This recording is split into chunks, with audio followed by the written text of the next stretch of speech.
Good afternoon, everyone. Anthony Locke with Torrey Hills Capital, and welcome to the Vizsla Silver webcast for January 11th, 2024. Happy New Year to everyone. I hope you're all doing well, and thanks for taking the time to join our virtual lunch.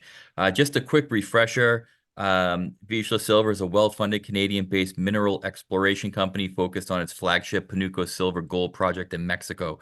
The Panuco project is emerging as a Tier 1 asset and has grown to become a very large-scale, high-grade project in an excellent mining jurisdiction. The project has shown some of the highest grade silver intercepts in Mexico in recent years, and the company just announced an updated mineral resource estimate showing almost a 50% increase in indicated and inferred ounces from the last update, and the company also plans to announce a PEA in the coming months. Company trades on the NYSE American and the TSX Venture under the ticker VZLA, and it's currently trading with a market cap of only about 275 million US, with the recently announced resource update and upcoming PEA, solid balance sheet, and continued potential to grow the reserve. We feel there's plenty of upside in the stock. With us today to discuss Vizsla Silver's operations and growth strategy going forward is the company's Senior VP of Business Development and Strategy, Mike Pettingell. Mike, as usual, it's great to have you on today, and thanks for taking the time to bring our viewers up to speed on Vizsla Silver. Obviously, a lot of fantastic developments happening with the company. 2024 should be another great year for the company as well. So I'm excited to have you share those developments with our group. But before we get started and I turn it over to Mike, I just want to mention, I think everybody knows the format. If you have a question, simply type it into the Q&A or chat box, and we will make sure that it gets answered. So with that said, I'm going to turn it over to Mike Pettingell. Mike, the floor is yours. Excellent. And thank you, Anthony. As always, it's great to be here. Very happy to be sharing this exciting news with all of the viewers. So Vizsla Silver, we are arguably the world's most aggressive junior silver explorer. We've now got arguably the world's largest, highest grade undeveloped silver primary asset here down in Mexico with the Panuco Silver Gold District. It's really solidifying itself as a potential world-class silver district with over 325 million ounces now in the ground. We are listed on both the NYSE American and the TSX Venture under the ticker VZLA. We'll be making some forward-looking statements, as always, so just keep that in mind. It's really important to state right off the bat that Vizsla's vision, although we are a junior explorer developer here, it is our vision to become a producer. In fact, one of the world's largest single asset silver primary producers through the organic exploration and development of our flagship Panuco district down in Mexico. Why silver? Most on the call, I'm sure, have a pretty good sense of why silver. But when we look at the precious metal space, gold and silver particularly, silver trades as a bit of a hybrid. It doesn't trade 100% like a precious metal. It trades like an industrial and a precious, with a lot of that industrial demand owing to renewable energy, particularly with solar and photovoltaics. But it also still is very much an investment. The biggest output, 70% in jewelry, and in parts of the world can be used as currency. Really what we're seeing is that the supply, although demand continues to creep up, it's that supply that's not coming online. In fact, there's nothing big that has come online in recent times. Silver, typically, it comes in as a byproduct, right? If you look at a lot of the big copper porphyries in the world, particularly down in South America, they've got a host of metals. We call that polymetallic. And really, you can have copper, gold, but always going to have a level of silver. And when you have a huge open pit project, which, by the way, are becoming increasingly challenging to find, increasingly challenging to permit, given environmental considerations and challenging geopolitical jurisdictions, but also the capital outlay required is in the billions for these types of projects. So you're hunting for smaller projects to deliver the silver, and that's the silver primary. When you talk about silver primary, it's Mexico. Mexico is the world's largest producer of silver primary, and it has been for a very, very long time. That's where we're located, and we have silver primary. In fact, as of the last resource, right about what the deficit is for the year. Now we're up to 325. So if you look at the investment thesis for Vizsla Silver itself, we have a standout discovery in a standout district. This is not a district that was plucked out of the hands of a major as a non-core asset, and we changed the name and are running with it. This is a truly newly consolidated district. It's pieced together by Vizsla. We spent about a year in country piecing together this puzzle, and it's really a story of fragmented land ownership. The discoveries date back all the way to the conquistadors almost 500 years ago, but it's never been put into commercial production for a host of reasons, largely the fragmented land ownership. We've got a highly experienced management board, really covering all facets of the mining industry, exploration, development, permitting, and of course, operations and capital markets. Aggressive low-cost explorer. I mentioned this at the beginning of the call here.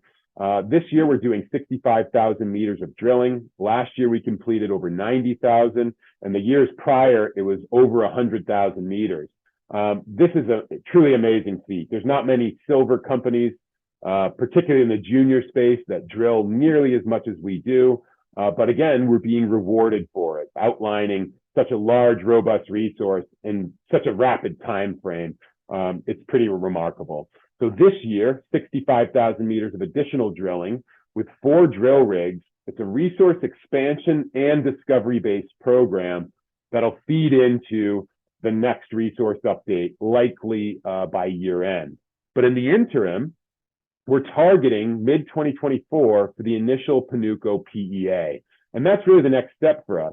We often get questioned, have you reached critical mass by putting out such a large resource? Well, we feel that we reached critical mass at the last resource in January of 2023. Now, even more mineralization in the inventory, and it's really still representing less than 10% of the district. So it behooves us to de-risk these ounces while still hunting for the next epicenter of mineralization. And we're well positioned to execute. Vizsla owns this district 100% outright, and we have right around 26 million Canadian in the bank with no debt. Quickly on the company snapshot here, about 208 million shares outstanding. The 15 million warrants that you see here, those are tied to a raise we did in November of 2022. The warrants, they strike at $2 and they expire November of 2024. That has the ability to bring about $30–40 million back into the kitty here. You can see the market cap currently sitting around 360 million. The trading volumes have begun to tick up over the last few quarters, particularly on the NYSE. We're actually doing more volume and value on our U.S. exchange, which is great. It seems like that adoption is certainly taking hold. We're clearly well covered here by the analyst community. You can see the consensus target price right now is over 110% return to current market levels. It's around $3.70 Canadian as of the latest target price adjustments. Hey, Mike, have you seen any recent analyst coverage, like changes in price since you made this most recent announcement? Yes, absolutely. This right here bumped up over $1.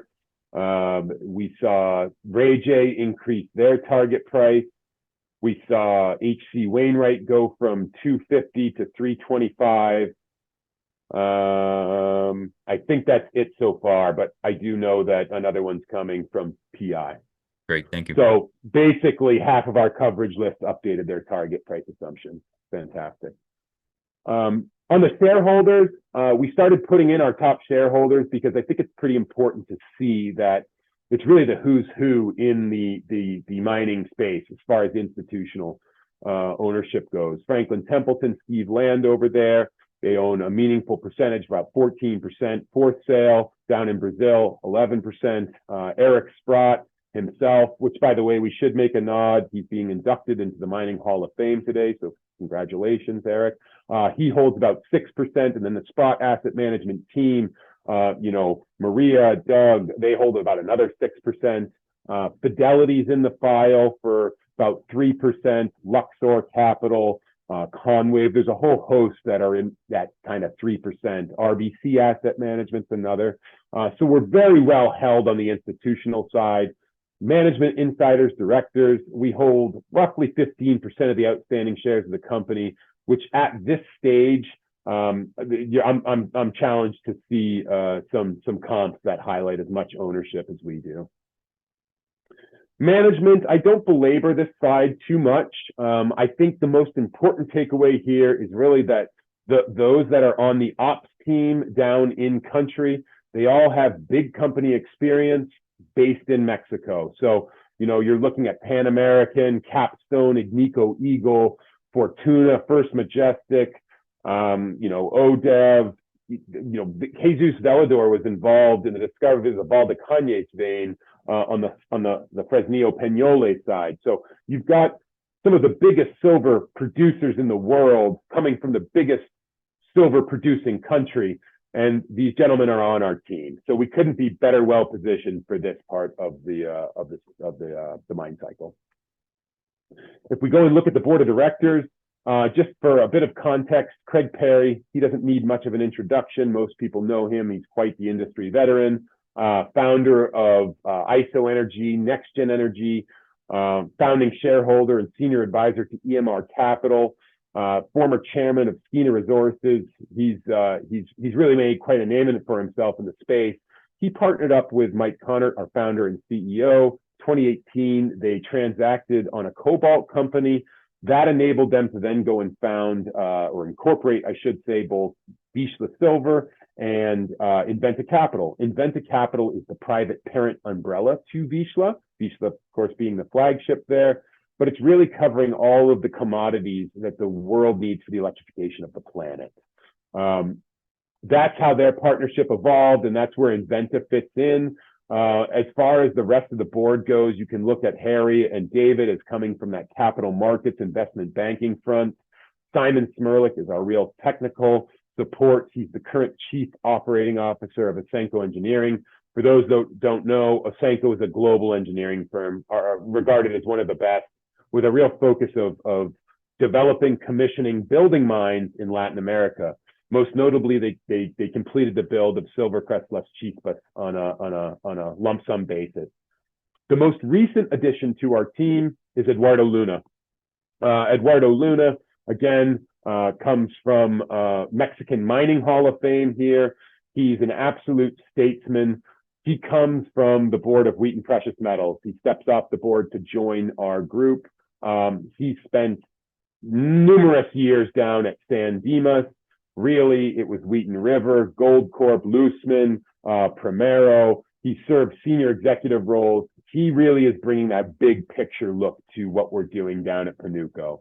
And not only that, but he brings a host of connections in country that can support us as the next phase of development and, of course, permitting. The last name that I like to highlight here is Dr. Peter McGaw. I'm sure everybody on this call knows that name. He is Mr. Silver. He's coming on to the group here through a joint technical committee as an advisor, and he's tasked with really understanding the overall, call it, interplay and relationships of mineralizing across the district. So less of what's happening specifically on our western center of mass, but more so the broader district from an academic sense. ESG, incredibly important to us, as it needs to be every mining company. In fact, we just published our inaugural ESG sustainability report. We published that right before Christmas. I suggest you all go to our website and take a look at the report. It's wonderful, lots of good detail there. But there's also an accompanying video that actually does pull at the heartstrings, really highlights the direct benefits we're making to our local communities here. And that's really the most important part. And that's what we're focused on doing here, is supporting initiatives that do provide these long-term benefits. So it's important to talk about the community here and the social license. In Mexico, it's local ejido groups that provide access. These are much the local land owning communities. It's not necessarily Native or First Nations or like we have up here in Canada, or Native Americans like in the States. It's they're elected groups, but they're local land owners. So in Mexico, the government can provide you with a concession, a mineral concession, or a permit that says, yes, you can operate a mine here, but it's actually these local ejidos that own the surface rights. And therefore, You need to have a good social license or an agreement with the ejidos to be able to A, access your project and push it forward, but B, more importantly, to actually produce. We've got 5 ejidos that cover our district. All 5 we have exploration access agreements with, but the 4 that currently cover where all of our resources sit, we've got 30-year operating agreements. So we're in an excellent way in terms of our social license. And Mike, I think this is a good time to jump in on this question. Since you were talking about the government, how has the government been in dealing with mining and permits? Do you fear any potential intervention or maybe overreach? That's a really good question. And I think last year really brought that to the forefront of a lot of investors and corporates such as ourselves. We're pretty fortunate to have not only good relations with our local groups, but the local government and the federal government, right? Which is really important. Right now, the administration in Mexico has kind of put a halt on open pit projects as well. That's another benefit to Vizsla. We are 100% an underground focused target, right? We're not looking to open pit and have some environmental consideration. That's one. I think another key point that benefits Vizsla, we're focused on silver. We're not focused on lithium or kind of one of these more hot topic buzzword commodities. We're focused on what Mexico is built on. And when you look at the Mexican investment community, the Carlos Slims of the world, they are heavily invested into the Mexican mining space, silver mining space. And you're not going to see really the Mexican government start to go against, its largest investors. And so that we take comfort in that. But no, we have no worries in being able to push this project forward in this administration or the next potential administration. Great, thank you. So finally, to the project itself, we're located in the state of Sinaloa here. We're about an hour drive from the coastal city of Mazatlan here. You fly into Mazatlan International Airport, take a left, about 20-30-minute drive to the beach. You've got deep sea ports, you've got rail that run the length of the coast, but you can also take a right from the airport, about 45-minute drive along one of 2 highways. You're at our project. We also have high tension power, which is probably the most important part of this map that cuts our district. So we have excellent access to infrastructure. I mentioned previously that this is largely brownfields in nature. There's been mining in and around here for, hundreds of years, but nothing commercial. In fact, these historic workings and adits are vectoring tools for us. We can come in and say, okay, the old timers were looking here. They didn't have the technology to go below the water table, and they were just mining optically. So they mine, they saw the shiny stuff, they take it out and they would walk away. This is an excellent opportunity for us to come in and go beyond what they could do at the time.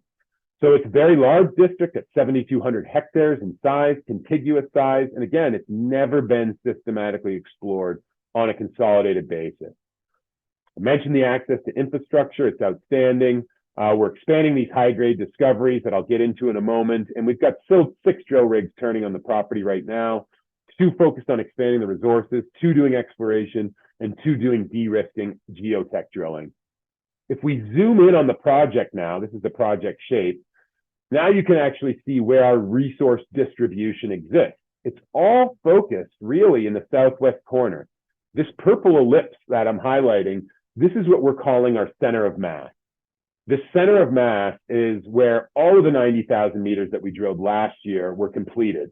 This is basically 98% of our resource, and this purple ellipse represents exactly where the PEA will be focused. We're not going to likely include anything out here. There's satellite resources. I think combined, you're looking at 5 million ounces silver equivalent. So you're 7 kilometers away from where we're focused on producing. Now, the resource estimate that you see here that we just published this week on Monday, this is our 3rd resource that we've published at the project. The discovery hole we made was right here at Napoleon. Then we discovered Tajitos and then subsequently Copala.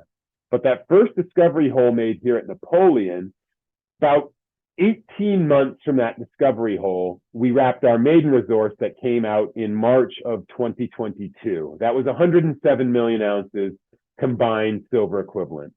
You flash forward 9 months from then, and we put out our second resource, and that came out in January of last year.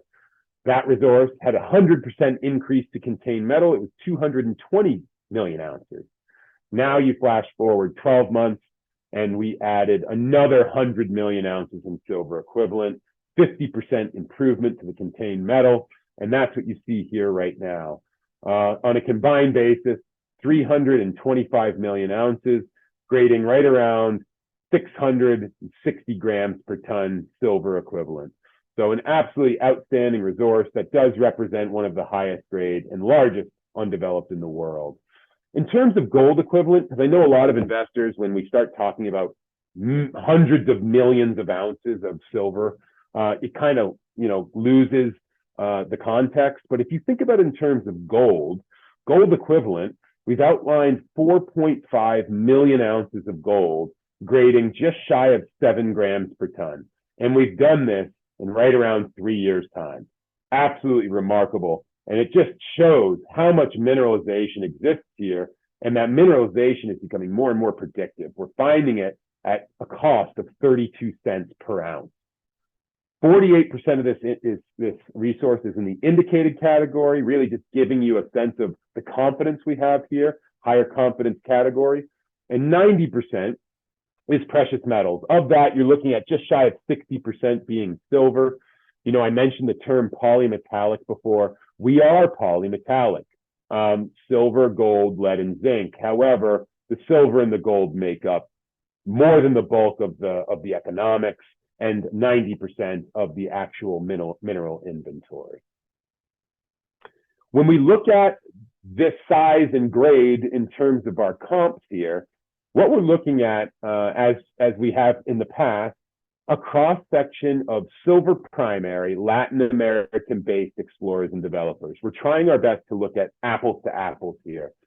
And what you can see, this is sorted by your indicated, or actually it's probably a global.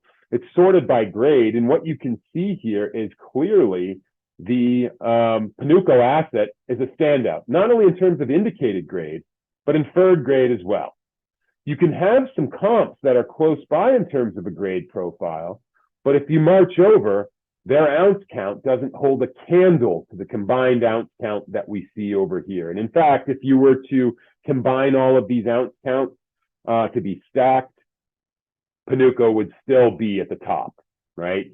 So not only do we have the highest grade out of this profile of peers, but we have the highest total ounce count out of these peers. We're starting to rival the likes of these producers. And, it's no wonder these producers typically trade north of $1 billion. We're trading close to, 270 US as a market cap. We've got a lot of infill drilling left to do to match these high grade profiles. And of course, the cutoff grade, how you chop that up also reflects at what that grade profile versus the ounce profile looks at. We stated at a 150 gram per ton cutoff. We just did the webinar for the resource where we had our COO, our CEO, and our VPX on the call, and we examined the cutoff sensitivity chart that looks at a 250 gram per ton scenario. When we move this resource, these numbers that you're seeing on the screen here, to 250 grams per ton, we see a 30% improvement to both the indicated and inferred grade. And we see a 12% reduction and a 16% reduction in the metal. What that's saying is we have a tremendous improvement to your grade profile with limited metal loss as we adjust that cutoff grade calculation. So that says this resource is largely insensitive to changes in cutoff grade, which is exactly what you want to see as you go into a development and, of course, a producing scenario. So size and the grade, of course. Now it's the scale. When we talk about the scale, this project is the size of the island of Manhattan, and where our resource, as I mentioned, it sits on less than 10% of the known veins. It's really just down here in the financial district. You've got all of Midtown, Central Park, and beyond to continue exploring. And in fact, on some slides I have further in the presentation, lots of work is starting to be undertaken here.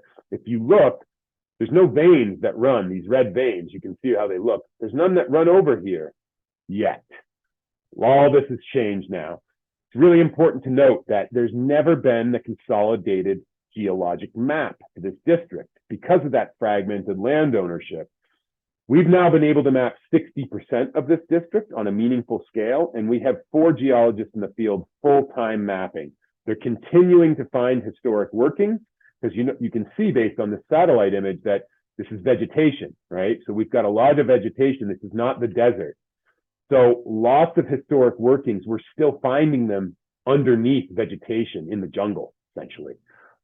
These old workings are excellent vectoring tools. And when we go to find an old mine and it's got extremely high grades right at surface, well, this is an excellent target for us to go drill downtrend. So the backbone of our project remains to be the Copala structure. Copala, it's about a mile long now in strike. It's about 33 feet wide average wireframe. So, 1,800 meters in strike, 10 meters wide, and the average thickness for the wireframe. We've got zones up here in the north that are 82 meters true thickness. So huge, huge package of high grade mineralization. The resource grew pretty nicely here. You're now up from right around 80 million ounces to, 100, 130, 140 million ounces. But the grade profile continues to be north of 500 grams per ton. So an absolutely outstanding grade profile. Look for us to initiate mining near surface in these higher grade centers. Copala still continues to be open, particularly along strike to the south and to the north. We've got 3 drill rigs currently positioned here, expanding mineralization to the south, with 2 rigs and continuing to infill some of these lower grade zones with a 3rd drill rig. If we step just about 500 meters to the west of Copala, we're into the Napoleon area. Again, if I haven't stated it, I'll reiterate. The base metals that we do have come from the Napoleon area of veins. The Copala area of veins, which include Copala, Tajitos, Cristiano, that's where all precious metals dominant. We do have significant precious metals coming from the Napoleon area, but this is certainly where we see the influx of base metals coming from. The Napoleon area is where we saw the bulk of attributable growth come from for this resource update, particularly in the inferred classification. We saw about an 82% improvement to the tonnage. And really that's coming from 2 places. One, the southern extent of the main Napoleon structure as we go into the splay veins and the hanging wall and the footwall. A lot of infilling occurred here to add to those inferred tonnages. But also, if we step about 500 meters to the west, we now have included Louisa. Louisa was a discovery that we made at the beginning of last year that went from discovery to a combined 30 million ounces in right around 12 months' time. An absolutely remarkable achievement. Louisa, again, the structure itself is very reminiscent to what we see at Napoleon. In fact, it follows that same geometry. It has very similar silver to gold ratios, which are frankly high. In fact, the gold ratios or the gold grades that we see at Louisa, I think are the 3rd highest grade gold values in the district for structures. So very high gold content. We're always looking for that. This is a gold and silver project at the end of the day. So Louisa, 30 million ounces into the inferred category, just off of 12 months of drilling. Louisa still has a lot to grow. If you look, this is basically where the Louisa resource is, but the mineral footprint is, almost as long as Copala at just shy of 1,700 meters long. The average thickness of this vein is about 3.2 meters. And we've got this excellent gap where we've identified closer to surface mineralization that we can then march up section and close this gap. So we have 1 drill rig positioned here at Louisa, continuing to drill and test this gap as we march towards surface. Sorry. I don't know if it pertains to this slide, but one of the questions that came in is, what is the quote unquote newly consolidated district that you mentioned in the latest press release? When it says 10% of the known vein strike of the newly consolidated district. Yeah, I mean, look, that's a good question. The newly consolidated district is our district. It was never consolidated in Port Vizsla. So that's why we say newly consolidated district. The district itself, when we came in, it was largely separated into two halves, but then a whole bunch of other claims. And I think the next slide really helps to discuss this. Maybe if I draw, might be a little bit easier. Really, it wasn't chopped up in the equal way, but you had something a little bit like that, owing to one and then owing to another earn-in agreement, and we took those earn-in agreements out. But then there's a whole host of other claims that we've continued to add, lots of smaller areas in and around, even claims that are within our property package that I'm circling. We have a very active corporate development team, so we're constantly adding to the contiguous land package. So, moving along, with the district's upside potential, we've described those key targets or those key zones, resource centers, right? We've got Copala continuing to be the backbone. Copala situated here, Napoleon right here, Louisa situated over here. Those are key areas for expansion as we move forward. But, when we look at the broader district, you can see there's so many high-grade targets and samples. I mentioned earlier that this area is becoming increasingly important. This is where the bulk of mapping efforts for 2023 occurred, as well as up here. This was all just moose pasture green, like what you see down here, and like what you see over here, and certainly in the middle. There's been no mapping yet here. That's why it's just moose pasture. Similarly over here, nothing. Up here, there's so many areas that we still have to put boots on the ground. That's why we completed a LiDAR survey at the beginning of 2023. Essentially, LiDAR is a very, very granular topo map. And that's actually what you see in the background here, this topo map. And so with this map, we can then go and hunt for these little depressions or potential old adits or structural lineaments. This district is structurally controlled. The mineralization is structurally controlled. So that's what we're always looking for, these structural corridors. And it's been very beneficial for us. In fact, we're finding targets way faster on the map and in the field than we can drill test them. So we've got a huge list of targets. It's just shy of 200 targets. It continues to grow. And so does that hierarchy or prioritization. We're constantly adjusting the exploration matrix. It's on a monthly basis. So that switch of when we're going to drill these targets in the east here that we're highlighting, I've been talking about La Camelia, it's likely not going to be until the second half of the year until we get out here, but 20% of our 65,000 meter budget will be dedicated to these exploration targets. Well, while you're on that, I'm sorry, while you're on that slide and you just mentioned the 65,000 meter drill program, you said 20% will be there. One of the questions that came in will be, where will your drill program target in 2024? So where will the rest of the 80% be? Yeah, we're focused on a combination of expansion and infill that can support really the PEA and of course the feasibility beyond that. We've got a 6,500 very tight space definition drill program that is included in that overall program. That's going to be focused just here at Copala and Napoleon. And then you'll see some meterage being dedicated to this proximal target.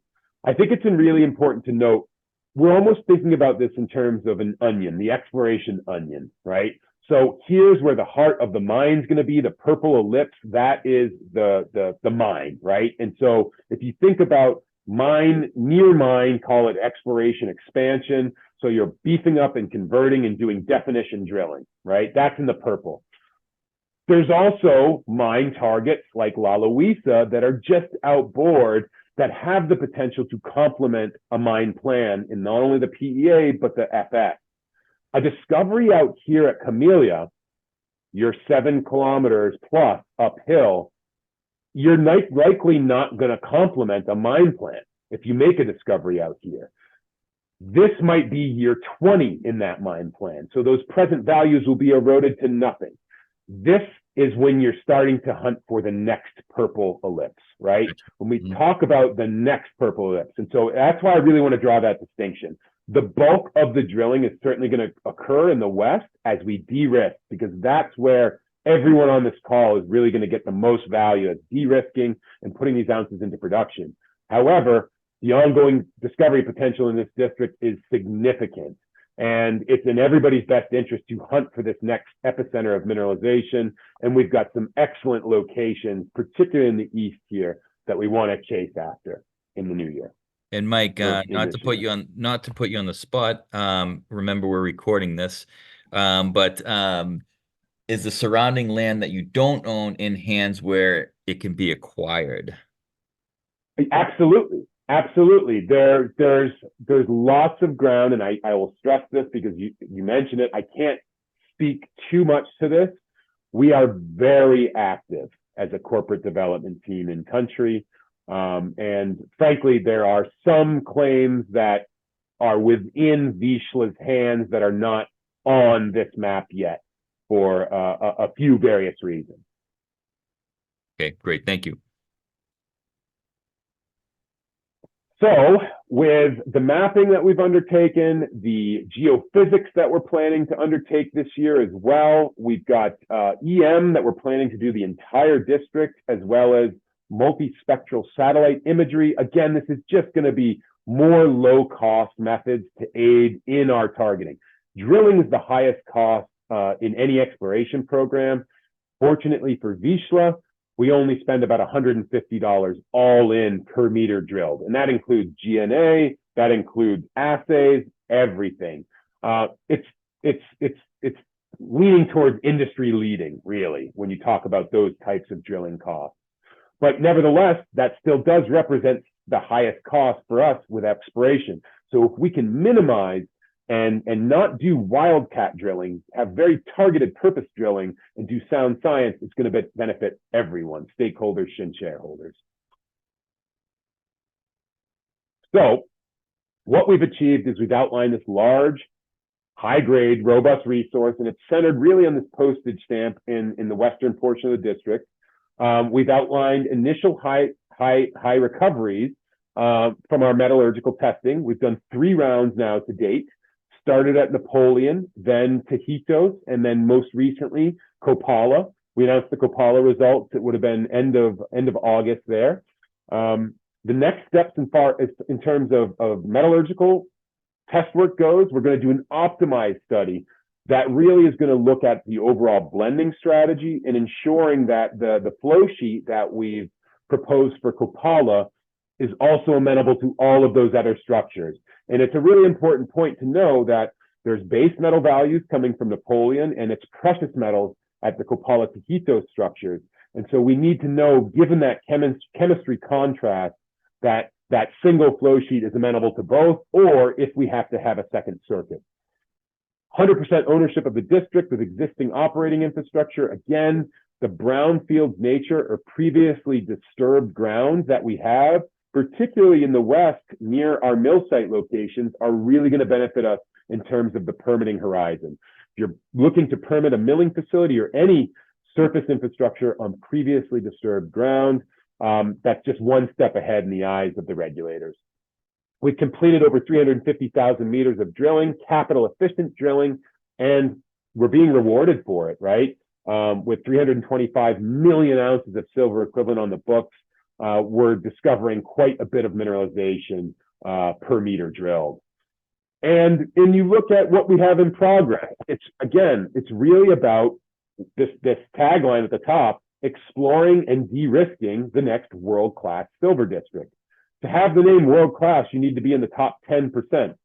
With this resource update, we are. One of our analysts, Michael Gray at Agentis Capital, he put out a research note yesterday, in fact, that highlighted his estimates for a production profile of 15 million ounces silver equivalent over 15 years. If we were in production right now with that production profile, we would be the 8th largest silver primary on the planet, full stop.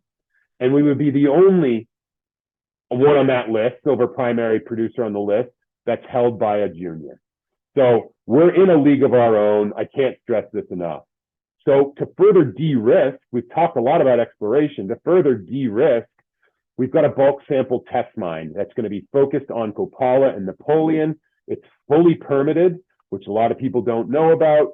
We're going to extract 25,000 combined tons from Copala and Napoleon. It's about 2 kilometers of development in each case, and that will really feed into our feasibility study.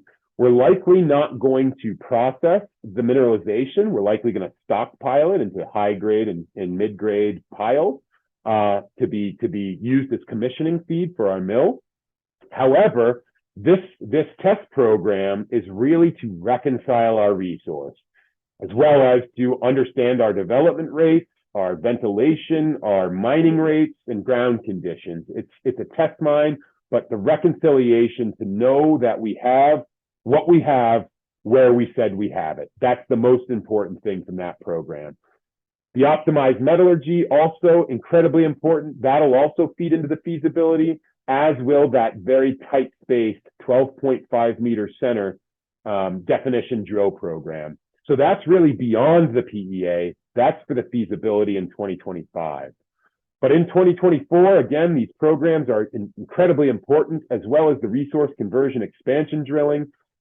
That's really, in addition to the mapping and geophysics and the ongoing exploration, that's really the catalyst that I think, you know, we can look towards. The catalyst that we talk about in terms of delivery of a PEA or an updated resource or any one of these de-risking initiatives, in my humble opinion, these are milestones, right? They're check marks that we need to see. It's the ongoing exploration potential in a district that is so vastly underexplored that is the real catalyst, that what, frankly, we can see a response where you can have a complete gap up in valuation if that occurs. And so that's why we're one of those few companies that has the ability to run a parallel de-risk and exploration track. The project that's going to be de-risked in the PEA and then subsequent feasibility is that in the West, but we're hunting for the next epicenter that can support, you know, the next project elsewhere in the center and the East. And so this is what the re-rate potential looks like, holding all else constant, not finding another center of mass. Right now, we're trading at about 80 cents EV per ounce. Just looking back over the recent commodity assumptions, in situ assumptions from the banks, they've got about $1.20 EV per ounce silver equivalent. Now, you have to take that with a grain of salt. Not all ounces are created equal. I think we need to separate those commodities, but regardless, we're trading at a pretty significant discount to the industry EV per ounce metric. And in fact, when we put out our resource, our EV per ounce metric went down. And that makes a heck of a lot of sense because, you know, we've de-risked and we've added more. That should all be valued less. No, it makes no sense. What we should actually see is a return to that average of $1.20. And if that's the case, you can expect probably a 20 to 30% appreciation in the share price over the coming trading session. We'll see if this occurs. Really, what we see, though, is in the silver space, you're awarded the silver premium as those ounces are de-risked. So when we look at Mag Silver, we look at Silvercrest as having, you know, these are single asset silver primary producers, domiciled in Canada, based in Mexico, and these are two recent single asset silver primary producers in Mexico. They're trading at a 5 to 6x on an EV per ounce basis what we trade at. It's clear that as you de-risk, as you put these numbers up on the board, those ounces in the ground in situ are valued higher. And this is also reflected in the market cap. Down here, market cap, these are US dollars. Our direct comparables of MAG and Silvercrest, they're typically trading north of $1 billion US valuation. So that's the prize for us as we march forward, de-risk, through more ongoing technical studies, and of course, growing this resource, keeping commodity prices constant. That's the prize that we can see at a minimum is re-rating. to a $1 billion US valuation. Mike, we have someone with a question. Gator, I'm gonna allow you to talk, and just make sure you're unmuted on your microphone, and you can ask away. Hey, can you guys hear me? Yep. Yeah. Awesome, awesome. I just had a quick question about, I hear what you're saying about the multiples, and catching up with some of the other producers out there. I'm just curious, how much does the metallurgy there, of the mix that you're going for take in, how much is that going to be a factor in this, right? Is it going to be, you continue de-risking, continue looking into things, and, turns out, there's more of this versus that, the dynamics shifted to maybe one of the metals, are you seeing it, it goes up to maybe a $500 million market cap there, and then you jump up to, that $1 billion mark? Are you seeing, you're thinking it's going to go, 270 up 20-30%, 20-30% climb there, right? Or is it going to be something that you can see dramatically shifting, I guess, to that $1 billion mark? Yeah, look, I think the best case study for that is these two files. I think going and looking at their stock charts, which we could do, it's you can see an initial exuberance, and then you can see a settling into reality. But right around the time of PEA for both of these two files, of Juanicipio and Las Chispas, you started to see a real steady climb. It was an indication that there was actually economic viability to this project and not just a big resource in the ground, right? So I think it's not going to be a dramatic, we made a discovery. That's the gap up that you'd see if we made another massive novel discovery. If we discovered Copala 2.0 off in the east, I think that's the potential for a gap up, right? $1, let's say. But as far as just de-risking and a steady climb as we're slowly awarded that silver premium, because the silver premium is very real. It's a real thing. Why it exists, I think it's just because silver districts are so much far rarer than gold districts. But nevertheless, it's not going to happen overnight in a de-risking scenario. That's going to be a steady march up as we continue to hit those milestones. Thanks, Gator. Awesome. Thanks. Thank you. I want to leave room for questions, Mike, so I would keep going. Yeah, I've just got a couple more points I want to make. That's the re-rate potential. If we just look at some of these comparables that we've been talking about, right? Because it's really important. Las Chispas, again, this is an absolute unicorn in terms of its grade profile. But again, they've had multiple rounds of infill drilling. They use various cutoff grades per structure. They use cutoff grades all the way up to 495 grams per ton. That's higher than what we're stating our average resource. If I were to slap a 500 gram per ton cutoff on our resource, I could show you 1,200 gram per ton material that hangs together. And that's what that cutoff sensitivity is really good for. So in time, when we state reserves, which need to have economics, you're going to see an incredible grade profile coming out of Panuco. Similarly, at San Dimas, we show this because this is the direct analog from a geologic perspective. It's located 80 kilometers away. It's polymetallic. It's produced, you can see the grades profile here, 184 million ounces. Well, they've got a higher grade, less ounces. Again, they're constantly adding new ounces. In fact, they've been mining here for 150 years commercially. Over that time, they've produced over 600 million ounces of silver on top of 11 million ounces of gold, right? This is First Majestic's flagship mine. It does 12.5 million ounces per year. Panuco, 0 years of commercial production, right? That's what we're looking at. We've already outlined over 300 million ounces in less than 3 years, or right around 3 years of drilling. The statistical likeliness that we found the best of the best right off the bat is so highly unlikely. So we are really just getting going here. And that's why the likes of Eduardo Luna from San Dimas, from Wheaton Precious, have now joined our board. So to kind of wrap things up here, 65,000 meters of ongoing resource discovery drilling.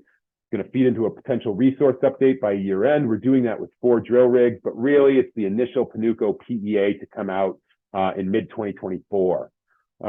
We have significant discovery potential. I've gone through how vastly underexplored this district is, continuing to find new targets much faster than we can drill test them. Electromagnetics and geophysics has worked. We're now finally going to get back to doing it again. It's a low-cost method that can continue to aid in our capital-efficient drilling. Expedited pathway to production, given all of this historic operating infrastructure and that brownfield nature, it just does support the near-term production potential. And with our current cash position, we are well financed for all of the operational objectives through to PEA. So roughly 15 months if we had to go, to bare bones, keep the lights on. But we are an aggressive silver explorer, so we want to maintain strength in our balance sheet.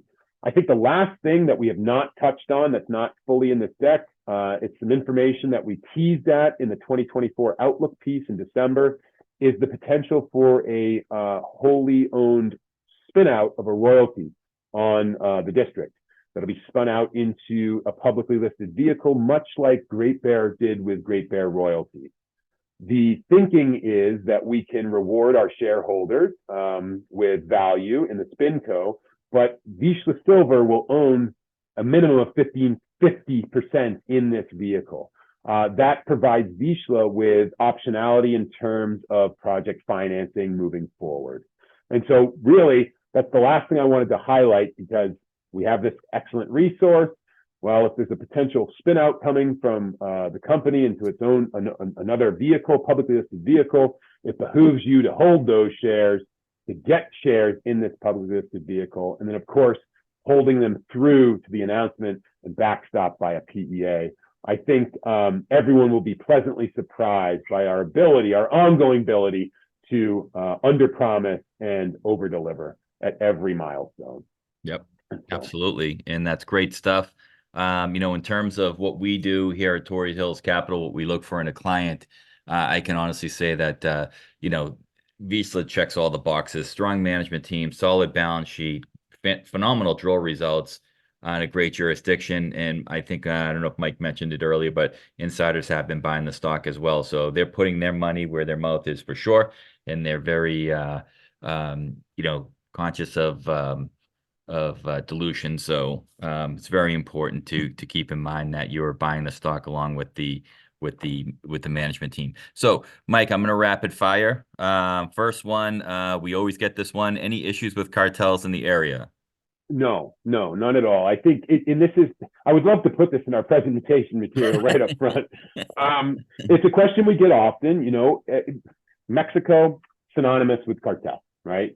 The thing is, in Mexico, it really depends on what state you're in.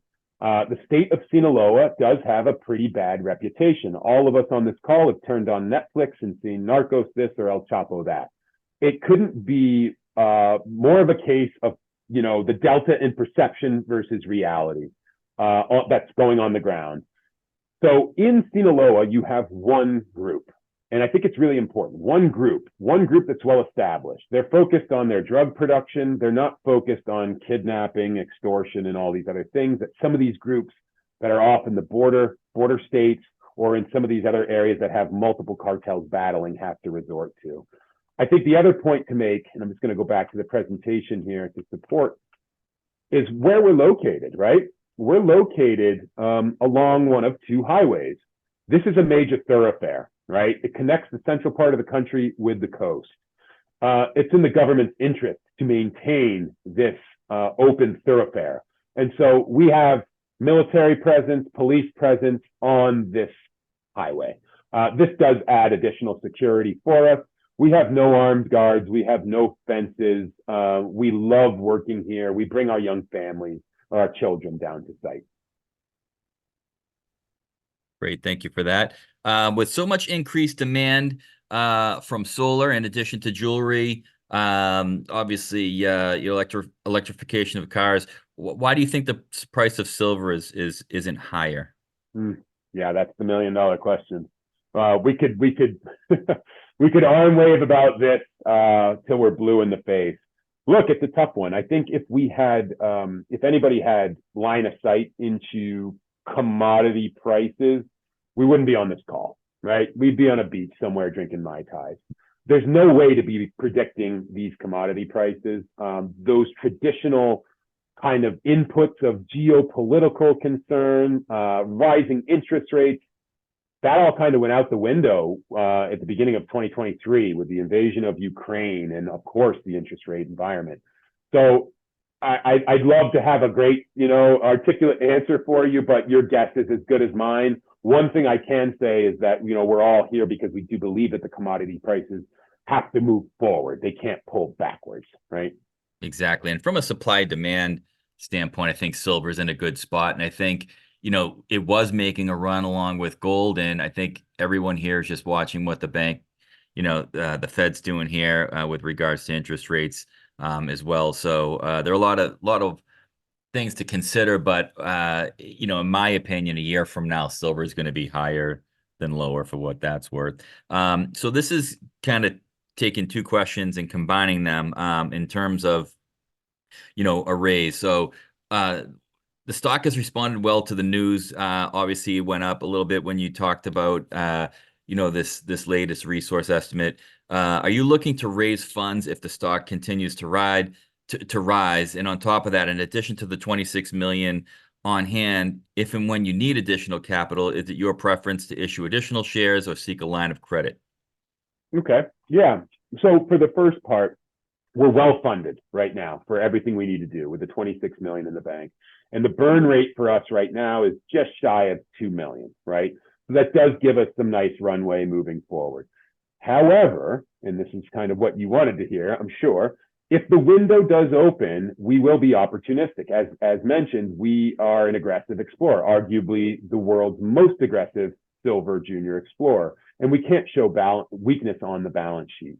If you look back at last year, we actually bookended a financing window for silver. We started it with November. This would have been November of 2022.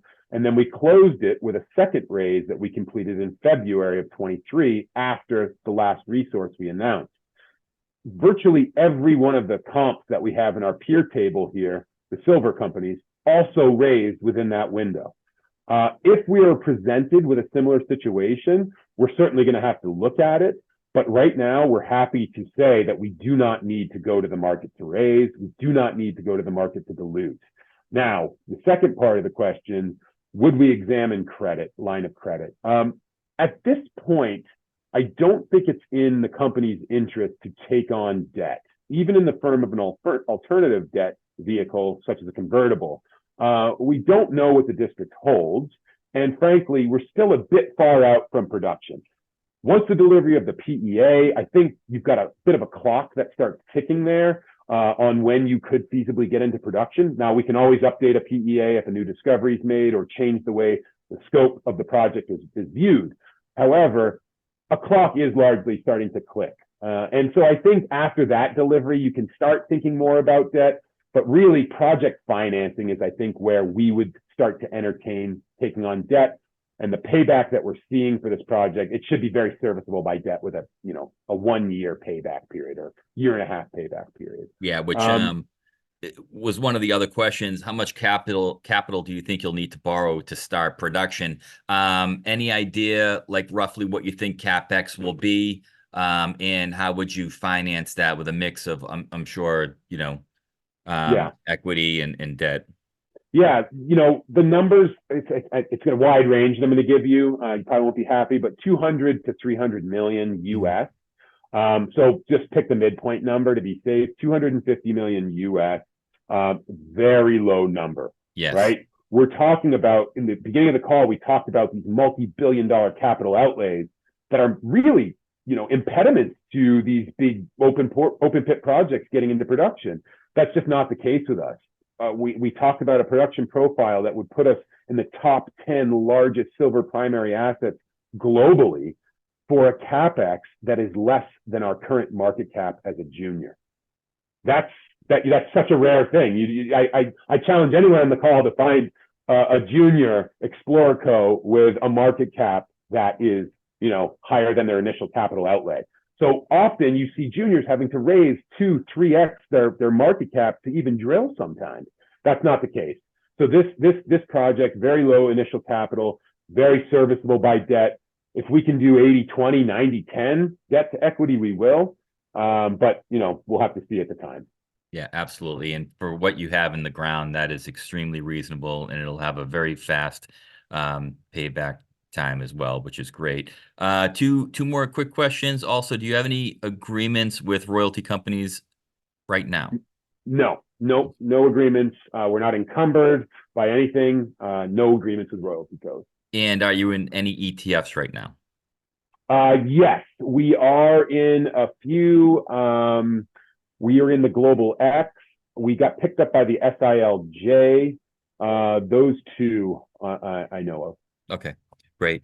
That's it. I think we're going to leave it there. I want to thank Mike Pettingell for coming on and bringing everyone up to speed on Vizsla Silver. As you can see, it's a very exciting story. And for those of you who heard it maybe 6 months ago, you can see how this company has transformed itself over the last 6 months, and really, the path they're on coming into 2024. We're really looking forward to following the company and the developments. So we look forward to having you on again, Mike. And before we wrap it up, I'll obviously give you an opportunity for some parting words. Yeah, thanks again. And we always enjoy these calls. It does give us a good opportunity to really explain, and the questions are always top notch. I think, the last few calls I've been on with Tory Hills, I've said this is what an exploration project that is successful looks like. But really, after this resource, this is what a world-class silver district is shaping up to look like. And this is an emerging tier 1 asset in the making. So stay tuned and add if you haven't already. Yeah, absolutely. And in the meantime, you can get additional information on Vizsla Silver at the company's comprehensive website, vizslasilvercorp.ca, including details on the company's current project, as well as the latest press releases. As Mike mentioned, go take a look at their most recent press releases. They're very informative, and I think really give you a lot of insight into what the company has going on.